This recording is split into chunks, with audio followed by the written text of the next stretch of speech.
C. Joseph Vijay எனும் நான்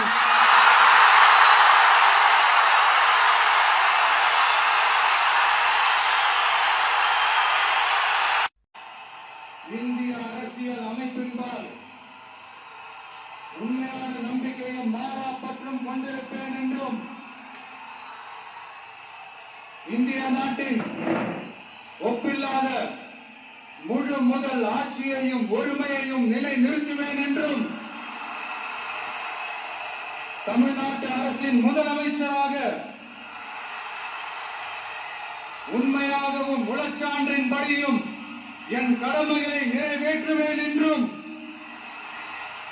அரசியல் அமைப்பிற்கும் சட்டத்திற்கும் இணங்க அச்சமும் ஒருதலை சார்பும் இன்றி விருப்பு வெறுப்பை விலக்கி பலதரப்பட்ட மக்கள் அனைவருக்கும் நேர்மையானதை செய்வேன் என்றும் ஆண்டவன் மீது ஆணையிட்டு உறுதிமொழிகிறேன்.